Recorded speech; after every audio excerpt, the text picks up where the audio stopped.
사도신경으로 신앙 고백 드리겠습니다.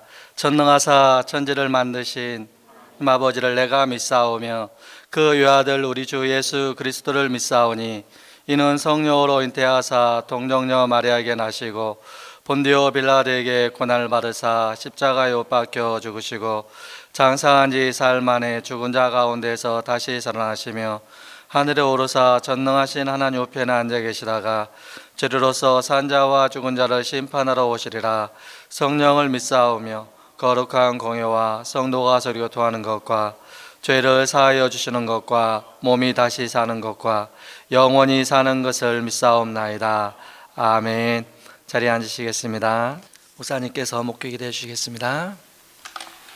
하나님께 간절히 기도하시겠습니다.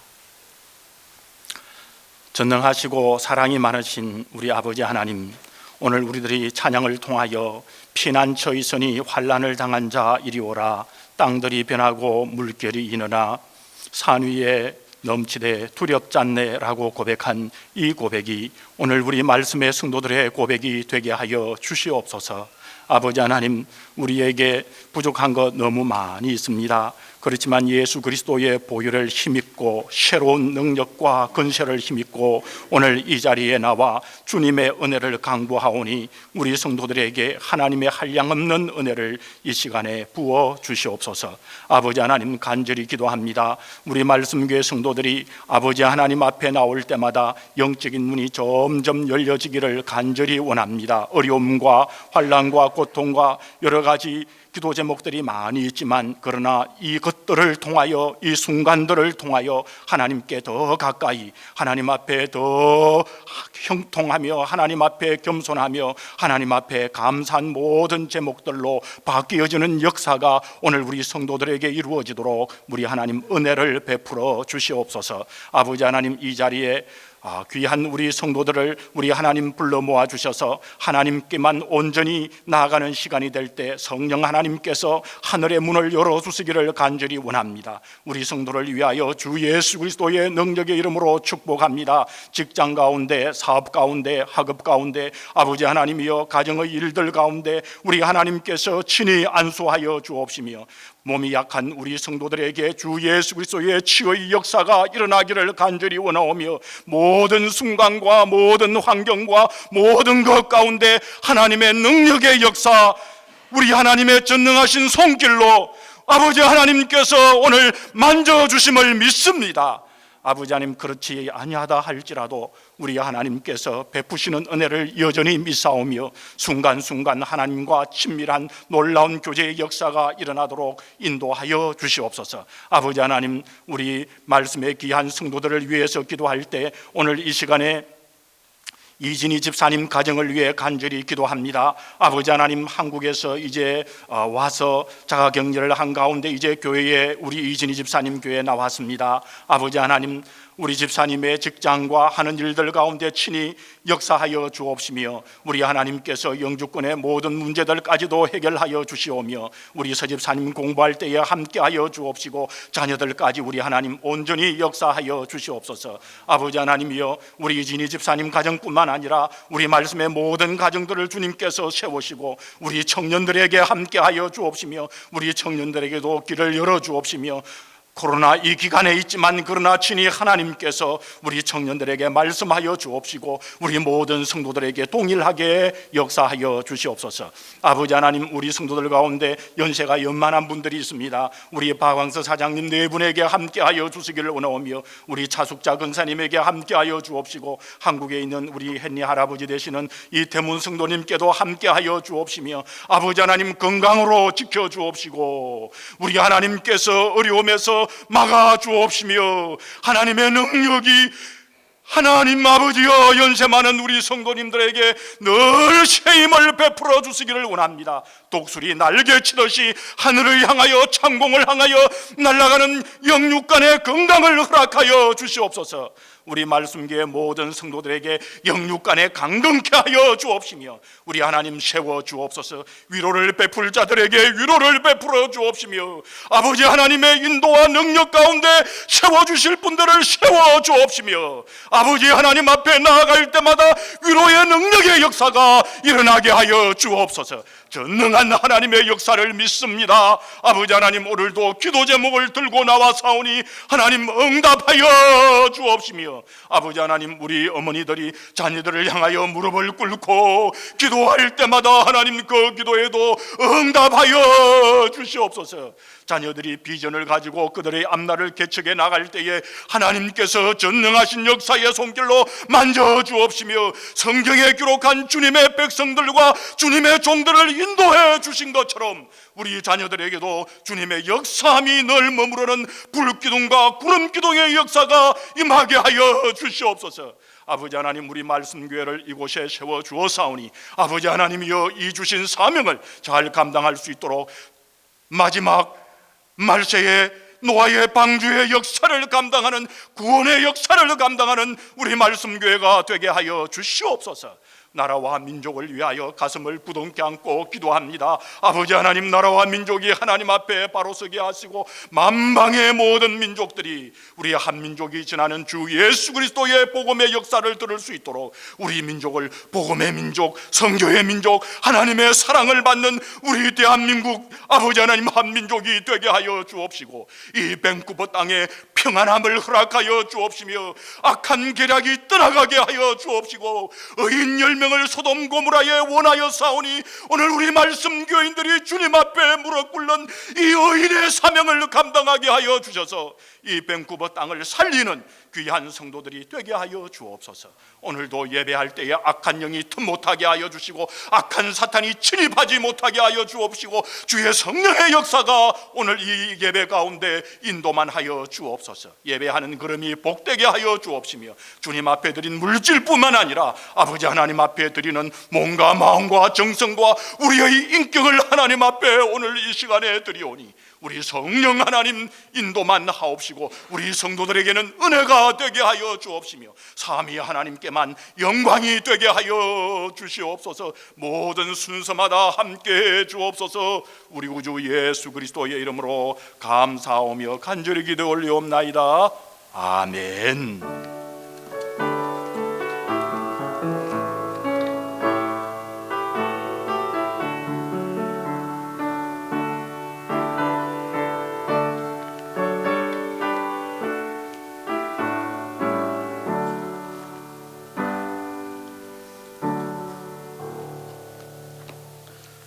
오늘 우리에게 주시는 하나님의 말씀은 고린도후서 12장 1절로 10절에 있는 말씀입니다. 고린도후서 12장 1절로 10절에 있는 말씀을 봉독해 드리겠습니다. 무익하나마 내가 부득불 자랑하노니 주의 환상과 계시를 말하리라. 내가 그리스도 안에 있는 한 사람을 아노니 그는 14년 전에 셋째 하늘에 이끌려 간 자라. 그가 몸 안에 있었는지 몸 밖에 있었는지 나는 모르거니와 하나님은 아시느니라. 내가 이런 사람을 아노니 그가 몸 안에 있었는지 몸 밖에 있었는지 나는 모르거니와 하나님은 아시느니라. 그가 낙원으로 이끌려가서 말로 표현할 수 없는 말을 들었으니 사람이 가히 이르지 못할 말이로다. 내가 이런 사람을 위하여 자랑하겠으나 나를 위하여는 약한 것들 위에 자랑하지 아니하리라. 내가 만일 자랑하고자 하여도 어리석은 자가 되지 아니할 것은 내가 참말을 함이라. 그러나 누가 나를 보는 바와 내게 듣는 바에 지나치게 생각할까 두려워하여 그만두느라. 여러 계시를 받은 것이 지극히 크므로 너무 자만하지 않게 하시려고 내 육체에 가시 곧 사탄의 사자를 주셨으니 이는 나를 져서 너무 자만하지 않게 하려 하심이라. 이것이 내게서 떠나가게 하기 위하여 내가 3번 주께 간구하였더니 나에게 이르시기를 내 은혜가 내게 족하도다. 이는 내 능력이 약한 데서 온전하여짐이라 하신지라. 그러므로 도리어 크게 기뻐함으로 나의 여러 약한 것들에 대하여 자랑하리니 이는 그리스도의 능력이 내게 머물게 하려 함이라. 그러므로 내가 그리스도를 위하여 약한 것들과 능력과 궁핍과 박해와 궁굴을 기뻐하노니 이는 내가 약한 그때에 강함이라. 아멘. 341장 찬양 드리겠습니다.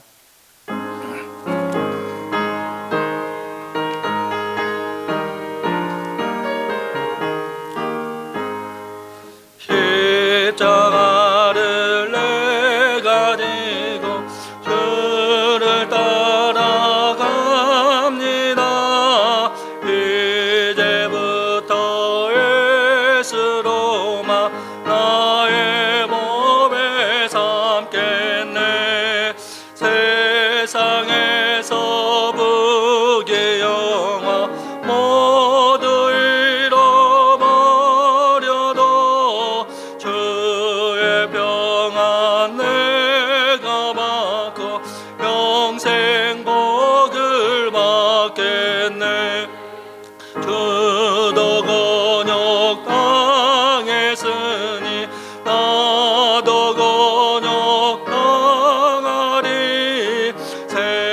세상 사람 한 사람 예수 진실합니다.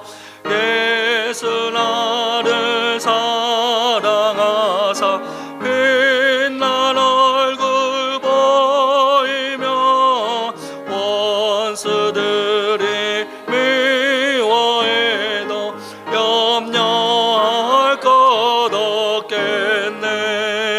내가 핍박당할 때에 주의 품에 안기고 세상 고쳐 당할수록 많은 위로 받겠네. 주가 주신 기쁨 위에 기뻐할 것 무엇냐. 주가 나를 사랑하니 기뻐할 것뿐일세. 아멘. 목사님께서 하나님 말씀 선포해 주시겠습니다.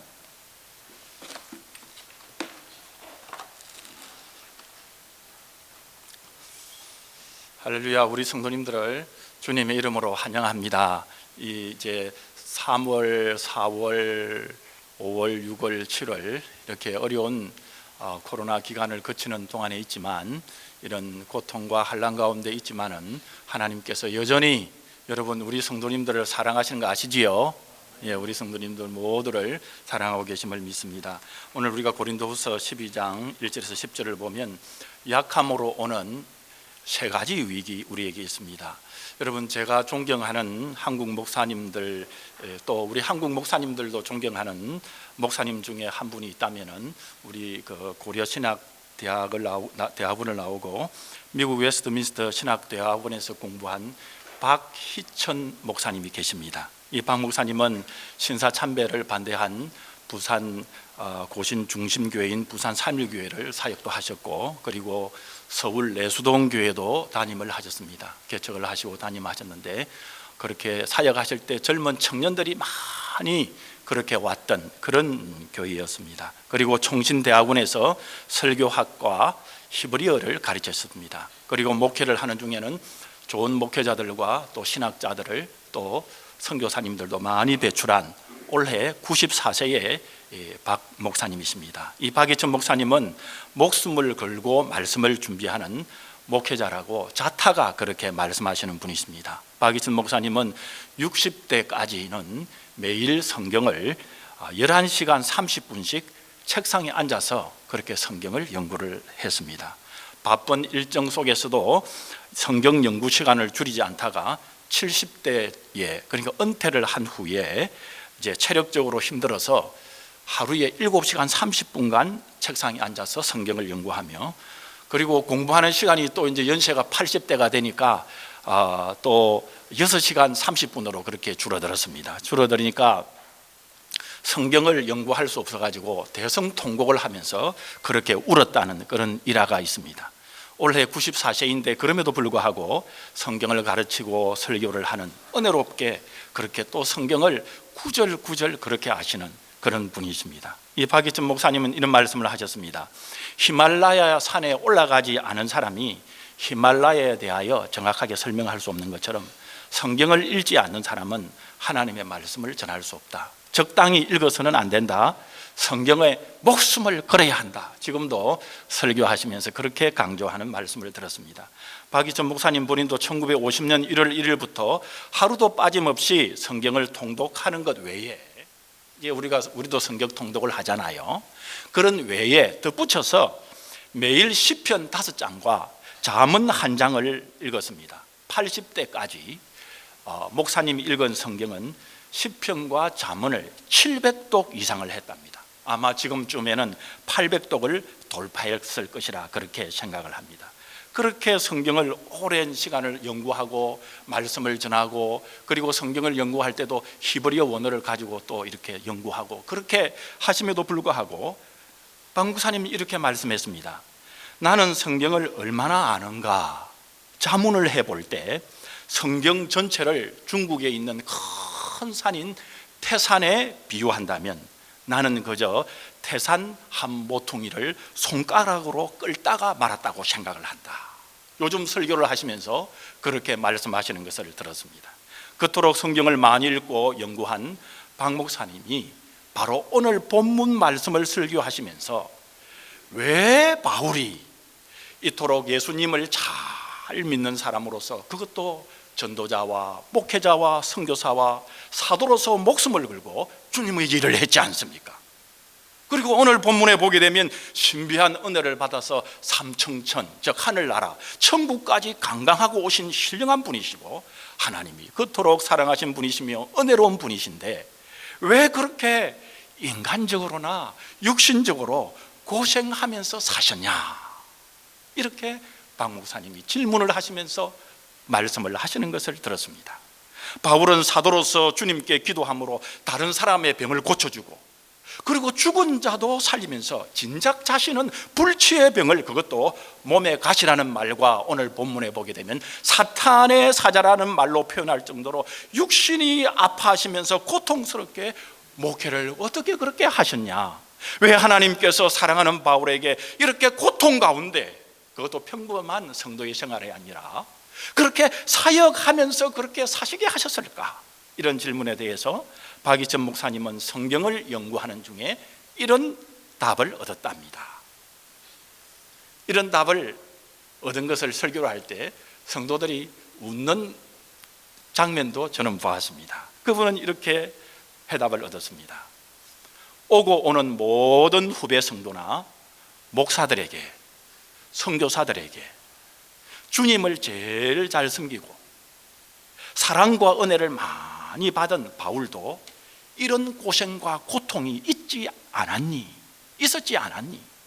그러니 너도 힘들고 고통스럽더라도 힘을 잃지 말고, 실망하지 말고, 낭망하지 말고, 우울해하지 말고 바울처럼 힘을 내서 사명을 다해라, 충성을 다해서 주님을 섬겨라 라고 바울을 모델로 해서 힘들고 어려운 성도님들과 목사님들과 선교사님들에게 힘을 내라고 바울을 모델로 세워서 보여주셨다는 말씀을 거듭거듭 하시는 것을 들었습니다. 여러분, 사자나 호랑이 같은 맹수들이 사냥을 할 때 성공할 수 있는 확률은 얼마나 될까요? 겨우 5%라고 그렇게 말합니다. 즉 100번을 사냥을 시도하면 5번만 사냥에 성공한다는 말입니다. 그래서 맹수들이 사자나 호랑이 맹수들 아닙니까? 이들이 가지고 있는 날카로운 발톱과 그리고 날카로운 이빨과 그리고 힘도 세고 팍 뛰면 얼마나 빠릅니까? 그렇게 좋은 조건을 갖추고 있어도 왜 그토록 실패를 하는지 동물학자들이 연구를 했답니다. 그 결과를 보면 육식 동물들, 맹수들은 짧은 시간 안에 먹이를 잡으려고 하기 때문에 쉽게 지친답니다. 여러분도 한 번씩 장면을 보면 막 쫓아가다가 얼마 정도 잡지 못하면 그냥 서버리지 않습니까? 이 맹수들이 말이죠. 그리고 초식 동물들, 소나 이런 동물들도 초식 동물이잖아요. 이 초식 동물들도 위기 상황이 되면은 자기 방어를 위해서 또 새끼를 보호하기 위해서 공격적으로 변하기 때문에 사냥에 성공할 확률이 그렇게 적다는 것입니다. 실패율이 그렇게 많다는 것입니다. 맹수가 이토록 많은 실패를 한다면 맹수는 사실 실제로 강한 존재다라고 말을 할 수 없을 것입니다. 그런데 여러분, 우리가 여기서 한번 반대로 한번 생각해 보십시다. 한번 가정을 해 보십시다. 만약 육식동물의 맹수들이 사냥 성공률이 95%라면 어떻게 될까요? 그렇다면 이 맹수들, 이 육식 동물들은 사냥에 전력을 기울이지 않게 될 것입니다. 이 사냥이 생존을 위한 것이 아니라 놀이나 장난으로 변해버릴 것입니다. 아마 우리가 아는 이런 속담도 없어질 것입니다. 사자는 토끼 한 마리를 잡을 때도 뭐라고 이야기합니까? 최선을 다한다, 이런 말도 없어질 것입니다. 만약에 사자에게 사냥 성공률이 95%라면 이 사자는 먹잇감이 넘쳐나서 아마 과식으로 비만이 되고 현대인들이 가지고 있는 성인병에도 걸리게 될 것입니다. 사냥을 위해서 최선을 다해서 생긴 강인함도 사라지게 되고 결국에는 시간이 흐르게 되면 단 한 마리도 사냥할 수 없게 약해질 것입니다. 오히려 95%의 사냥의 이 성공률은 사자에게 도리어 종족 번식 자체에 대한 생존의 위협이 될 수 있지 않겠습니까? 만약에 예수님을 믿고 섬기는 우리의 삶도 맹수들처럼 95%의 실패와 단 5%의 성공만으로 살아가야 한다면 여러분 어떻게 될까요? 아마 우리들은 기운이 빠지게 될 것입니다. 우울해지고, 그리고 95%의 우리의 모든 인생의 일들이 실패하게 되면 심각하게 고민하고, 그리고 믿는 우리 성도들은 아이고, 내가 섬기고 믿는 하나님이 진짜 하나님 맞나? 엉터리 신이지 않을까라고 분을 품고 화를 내면서 하나님을 떠나려고 하지는 않을까요? 여러분, 95%의 실패가 아니라 인생의 단 몇 번의 실패에도 이미 여러분들 주위를 돌아보면 하나님이 안 계신다고 하면서 교회 나온 분임에도 불구하고 그런 실패를 하게 되면 조용히 교회를 떠난 사람도 여러분 주위에 있을 것입니다. 또 어떤 사람은 하나님을 믿는데 왜 잘 안 되느냐 하면서 하나님 앞에 강력히 항의를 하고 떠나는 사람도 여러분의 주위에 보았을 것입니다. 그런데 여러분, 여기에 문제가 있습니다. 이런 행동은 참 성도이며 하나님의 사랑과 은혜를 가장 많이 받은 바울 사도와 비교를 해서 볼 때 참 성도로서 올바른 행동이 아니며 올바른 신앙의 마음의 상태도 아닌 것임을 우리가 확실히 알 수 있지 않습니까? 95%의 사냥의 실패율이 오히려 사자 종족의 번식의 핵심인 키인 것처럼 우리 성도들의 고생과 고통은 보통 교인에서 참 성도로, 쭉정이 신자에서 알곡 성도로, 이 땅에 속한 세상 사람에서 하나님의 나라에 속한 참 성도로 만드는 영광스러운 열쇠요, 키가 되는 것입니다. 하나님을 잘 섬긴 성도 중에 성도, 목회자 중에 목회자, 사도 중에 사도인 바울을 보면은 예수님을 믿기 전에는 어떤 사람이었습니까, 여러분? 예수님을 믿기 전에는 유대인의 젊은 지도자로서 사람들을 죽일 수도 있고 살릴 수도 있는 그런 근세를 가진 그런 자였습니다. 그렇지만 예수님을 믿고 사도가 된 후에는 자신의 한 부분의 모습을 오늘 우리 본문 앞장인 고린도후서 11장에 보게 되면 그가 얼마나 어떤 상태에 있었는가를 우리에게 보여주고 있습니다. 여러분, 고린도서 11장 23절에 보면 수고를 넘치도록 하고 옥에 갇히기도 더 많이 하고 매도 수없이 많고 여러 번 죽을 뻔도 하고 유대인들에게 40에 하나 감한 매를 39대입니다. 39대를 5번 맞았으며 3번 태장으로 맞고 1번 돌로 맞고 3번 파선하는데 일주야를 기품해서 지났습니다. 다시 말하면 배가 파선해서 그 파산한 배 위에 둥둥 일주일간 그렇게 떠다녔다는 거지요. 얼마나 춥고 얼마나 배고프고 일주일 동안 바다에 떠다니는 그 모습을 여러분 한번 생각해 보십시오. 여러분, 선교 여행이 그냥 관광 여행이 아닙니다. 선교 여행 중에 강의 위험과 강도의 위험과 동족의 위험과 이방인의 위험과 신의 위험과 강야의 위험과 바다의 위험과 거짓 형제 중에 위험도 당하고 또 수고하여 애쓰고 여러 번 자지 못하고 줄이며 목마르고 여러 번 굶고 춥고 헐벗었노라 그렇게 말씀하면서 자신의 삶이 부끄러움이 없음을 오히려 당당하게 고린도 교인들에게 얼마나 자기가 형편이 어려웠는가를, 고통스러웠는가를 절규하면서 말씀하고 고백하고 있습니다. 그리고 드디어 오늘 본문에 보게 되면 1절에서는 무익하나마 내가 부득불 자랑하노니 주의 한상과 계시를 말하리라 말씀하시면서 2절, 3절, 4절에서 바울이 나군으로 이끌려가서 말할 수 없는 것을 듣고 보고 하였지만 이것들에게 사람들에게 말을 해도 직접 보지 않고 직접 듣지 않고서는 아무리 말을 해도 사람들은 받아들일 수 없는 말이라고 말했습니다. 영어 성경에 보면 No one is permitted to tell 너무나 아름답고 황홀해서 사람의 말로는 표현할 수 없고, 표현한다고 해도 듣는 사람들이 이해할 수 없는 말이라는 것을 이야기하고 있습니다. 바울 사도는 무엇입니까? 이런 하나님의 특별한 관심과 사랑을 받았지만 생활의 고생은 물론이거니와, 오늘 본문 7절을 보면 내 육체에 가시 곧 사탄의 사자를 주셨다고 말씀까지 합니다. 이 말씀은 육체적으로 너무나 불편하고 고통스럽고 아픈 육신적인 약점이 있는데 불치의 병이 바울에게 있다고 말씀합니다. 여러분, 왜 주님께서 바울을 이토록 사랑하시면서 또 한편 이토록 고통스러운 것을 제거해 주지 않은 것이었을까요? 저는 오늘 본문을 통하여 이 몇 가지의 영적 교훈을 성경을 읽는 가운데 깨우칠 수 있었습니다. 첫째로는 약함은, 오늘 말씀에 보게 되면 이 약함이라는 것은 겸손의 도구라고 말씀하고 계십니다. 오늘 본문 7절을 보게 되면 이렇게 말씀하고 있습니다. 우리 7절 다 같이 한번 읽겠습니다. 여러 계시를 받은 것이 지극히 크므로 너무 자만하지 않게 하시려고 내 육체에 가시고 사탄의 사자를 주셨으니 이는 나를 쳐서 너무 자만하지 않게 하려 하심이니라. 즉 바울은 고난도 하나님이 주시는 겸손의 선물로 이해를 했습니다. 그 많은 영적인 체험과 계시와 함께 그와 대조되는 육체적인 약점을 가짐으로써 장점과 단점이 균형을 이루어 오늘 말씀에는 자만하지 않게 되었다, 교만하지 않게 되었다, 오늘 말씀에는 겸손하게 되었다고 말씀합니다. 그가 여러 계시를 받은 것이 지극히 커서 자타가 위대한 사람이라고, 와, 바울 사도님 모든 것을 다 가지고 있다면 위대한 우리 바울 사도님이라고 인정하게 되면 바울도 인생인지라 교만해질까 봐 하나님께서 낮추셨다고 말씀하고 계시는 것입니다. 여러분, 구약의 잠언에서 보게 되면 구약의 잠언의 주제가 무엇이죠?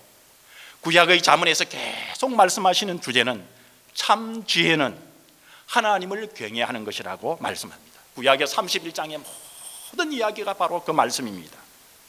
여러분, 하나님을 경외함으로 참 지혜에 도달하게 되면 성도는 제일 먼저 오는 것이 여러분 하나님 앞에서 겸손하게 되는 것입니다. 바로 바울 사도가 그랬던 것입니다.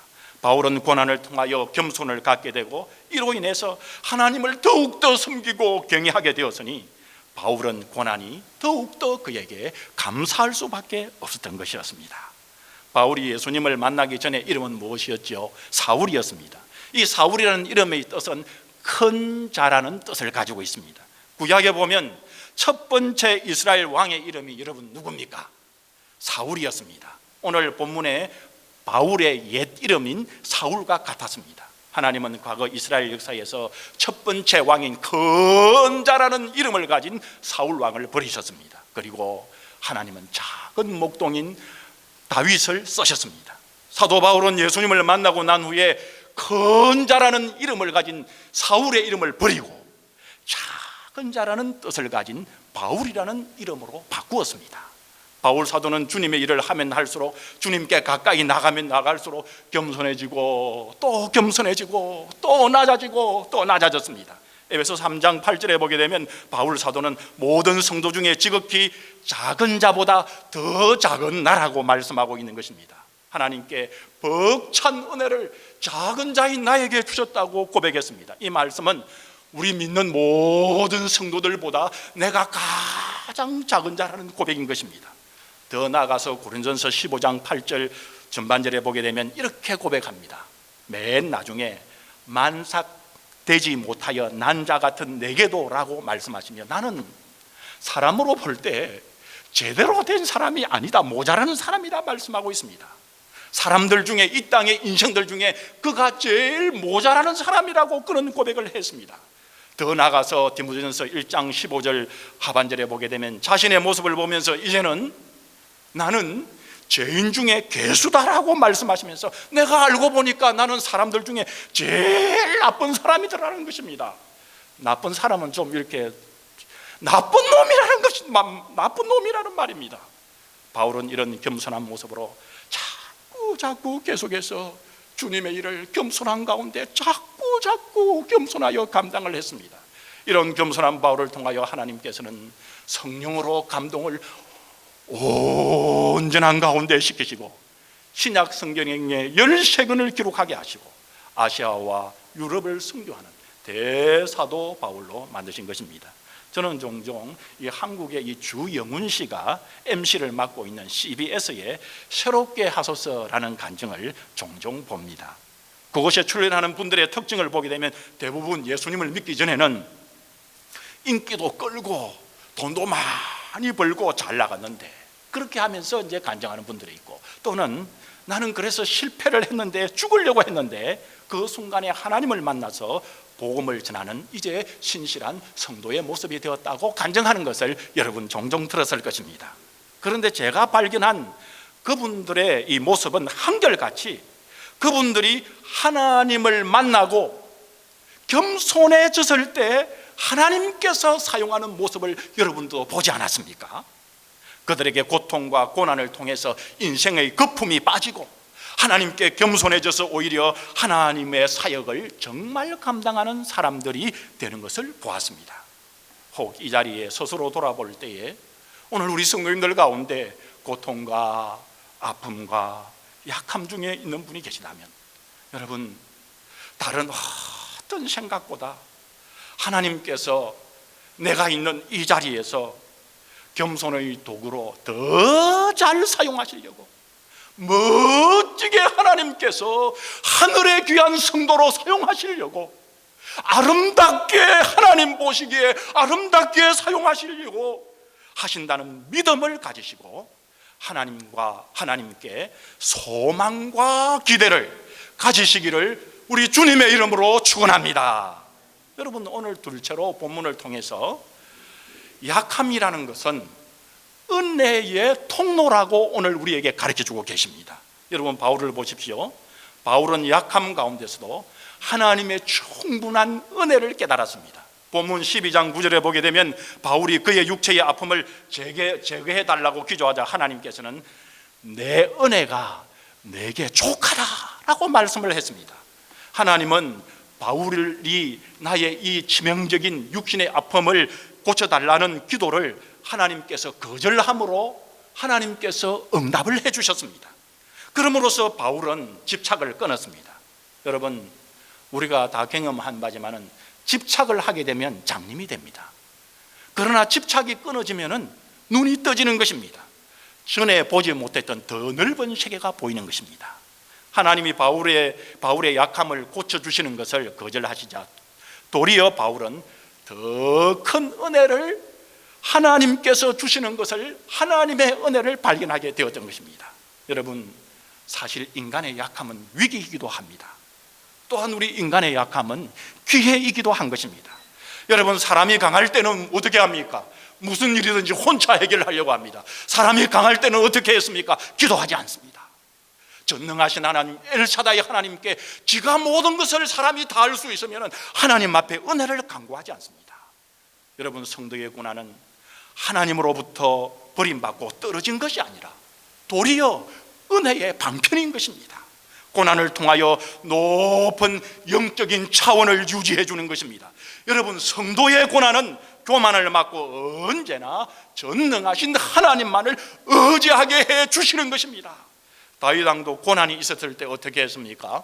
오히려 영적인 눈이 밝아져서 고난이 있을 때에 하나님과의 교제가 얼마나 깊었는지요. 하나님의 마음에 합한 일들만 했고 하나님 마음에 맞는 그런 사람이었습니다.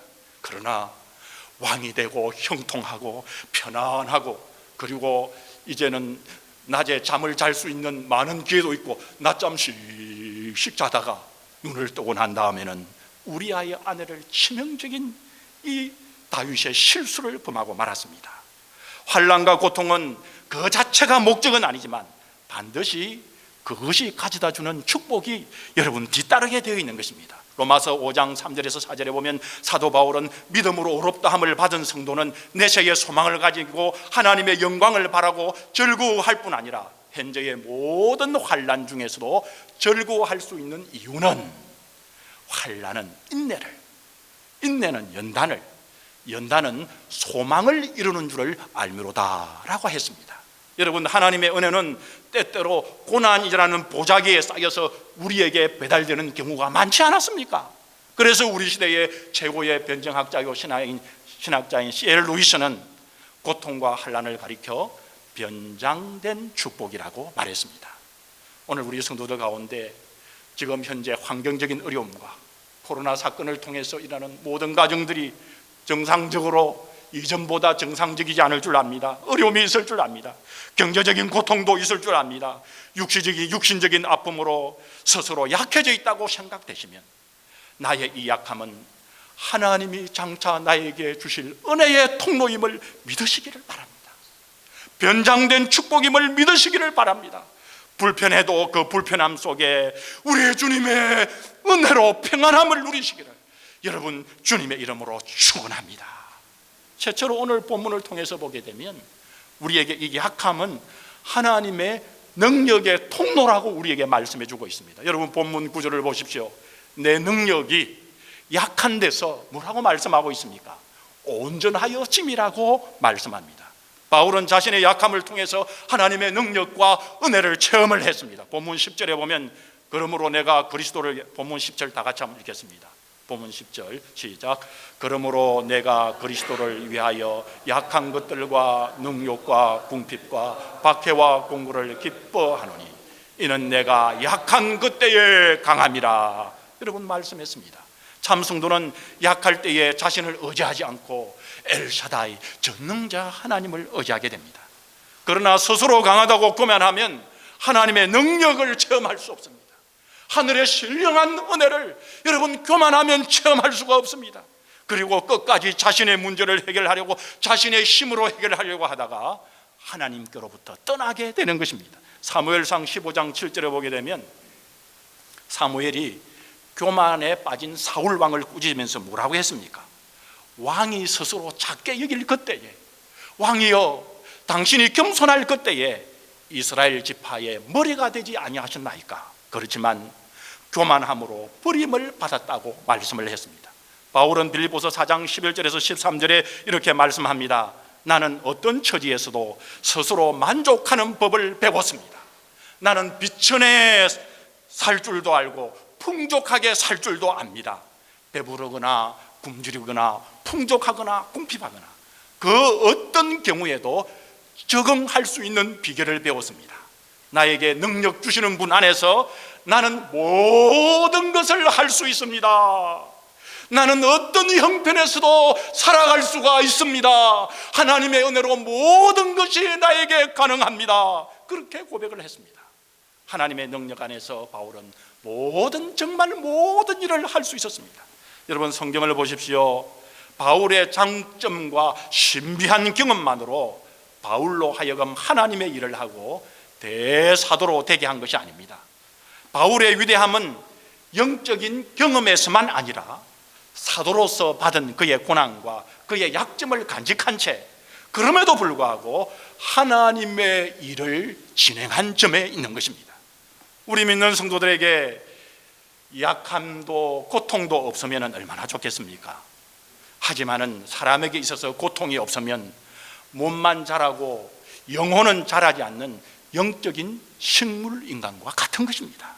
이 사실을 깊이 깨달는다면 지금 겪고 있는 고통이 다른 의미로 우리 성도들에게 오늘 이 시간에 성령님께서 깨우쳐 주실 줄 믿습니다. 하나님은 그 고통을 통하여 더 큰 일을 하실 것입니다. 약점이 있다고 해서 여러분 하나님의 종이 안 되는 것 아닙니다. 여러분 약점이 있는 사람은 하나님의 종이 안 된다 그러면 이 땅에 여러분 한 사람도 하나님의 종이 될 사람이 없을 것입니다. 바울도 수없이 약점을 가졌지만 그러나 하나님의 종으로 대사도로 쓰임을 받지 않습니까? 하나님을 믿는다고 해서 고통이 없어지고 삶의 문제가 없어지는 것이 아닙니다. 그러나 주님을 섬기는 신앙 안에서의 고통과 아픔은 무엇입니까? 바로 그 고통을 의미 있게 해주고 그 삶의 문제를 회피하지 않고 짊어지게 하고 이 문제와 함께 절망하지 않고 소망 가운데서 살아가게 해주는 것입니다, 여러분. 그리고 그 문제를 가지고도 오히려 하나님을 더 잘 감당할 수 있는 것입니다. 병이 있다고 하나님의 일을 못하는 것이 아닙니다. 여러분, 가난하다고 해서 하나님의 일을 못하는 것이 아닙니다. 가정에 문제가 있다고 해서 하나님의 일을 못하는 것이 아닙니다. 자식이 없다고, 자녀가 없다고 하나님의 일을 못하는 것이 아닙니다. 신앙인의 삶은 약함도 있고 문제도 있고 고통도 있지만 여전히 은혜 가운데 살아가는 삶입니다. 왜냐하면 하나님의 은혜는 고통 속에도 있는 은혜요, 아픔 속에서도 하나님의 족한 은혜이기 때문입니다. 하나님은 십자가 위에서 고통을 받는 예수님을 통하여 우리에게 구원을 선물해 주셨지 않습니까? 또한 하나님은 성도가 지고 가는 인생의 짐을 부활이라는 영화로운 꽃으로 피워 주실 것이지 않습니까? 여러분 믿습니까? 부활의 영화로운 꽃으로 우리를 피워 주십니다. 아무리 아름다운 꽃도 바람에 흔들리지 아니하는 꽃은 없습니다. 꽃은 바람에 흔들리지만 이 바람을 통하여 꽃의 향기가 널리 전파되는 것입니다. 이 바람이 여러분 고통과 같습니다. 고통을 이겨내지 않고 그리스도의 향기를 풍기는 성도는 없는 것입니다. 예수님의 말씀을 들어보십시오. 여러분, 누가복음 6장 21절에서 이제 줄인 자는 복이 있나니 저희가 배부를 것이며 이제 우는 자는 복이 있나니 너희가 웃을 것이라고 말씀하셨습니다. 지금의 울음을 통해 하나님 안에서 우는 이 울음은 하나님께서 주시는 웃음을 가질 수 있는 것입니다. 여러분, 그렇다면 오늘의 주님 안에서의 울음은 우리에게 장차 큰 복이 되는 것입니다. 우리가 이 땅에서 비록 약할 수 있지만 소망이 있는 이유는 약함이 약함에서 끝나지 않고 하나님의 능력이 약한 우리를 하나님의 강함으로 영원히 살릴 뿐만 아니라 우리를 영원히 왕노릇하게 하실 것이기 때문입니다. 사랑하는 성도 여러분, 성령 하나님께서는 오늘 말씀에서 성도 중에 성도, 목사 중에 목사, 선교사 중에 선교사, 사도 중에 사도로서 예수님을 잘 섬긴 바울 사도를 통하여 오늘 우리에게 무엇이라고 과연 말씀하십니까? 여러분, 우리 성도의 약함은 겸손의 도구라고 말씀합니다. 진리에 도달하게 될 때 얻는 그 겸손 말입니다. 그 겸손의 도구라고 말씀합니다. 성도의 약함은 하나님이 주시는 은혜의 통로라고 말씀하십니다. 이 성도의 약함은 하나님의 능력의 통로라고 말씀하고 있습니다. 그러니 우리 말씀교회 성도님들이시여, 우리 성도님들이 예수님을 믿는 성도라면 약함 때문에 힘 빠지지 마시기 바랍니다. 우리 말씀의 성도님들이 예수님을 섬기는 성도라면 우울해져서 신앙에 손해보지 마시기 바랍니다. 오히려 이럴 때수록 우리 주님의 은혜와 능력을 기대하시면서 겸손하게 주님의 사역을 묵묵히 감당하시는 21세기의 바울 사도, 약한 데서 내가 온전하여 짐이라고 하는 21세기의 바울 사도들이 다 되시기를 주님의 이름으로 축복합니다.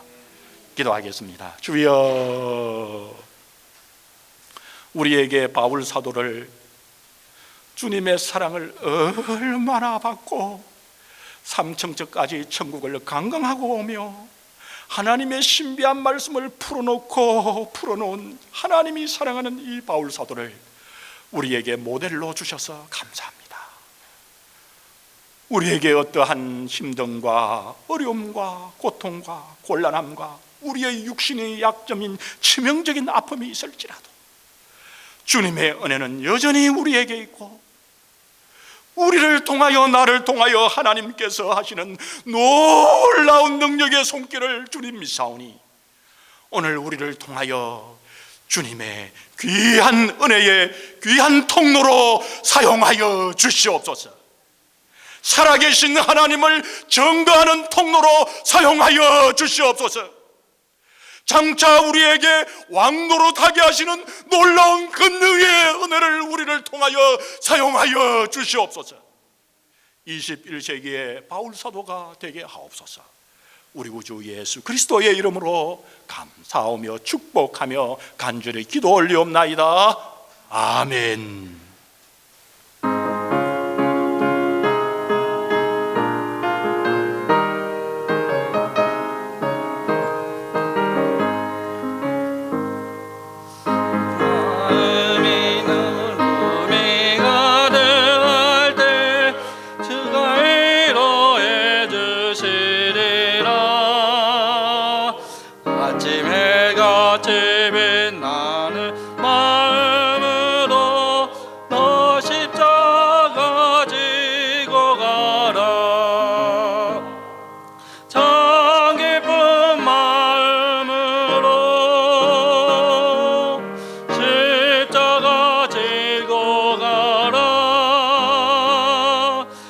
내가 기쁘게 십자가 지고 가며 슬픈 마음 위로받네. 때를 따라서 주시는 은혜로서 하나 심령의 힘을 얻고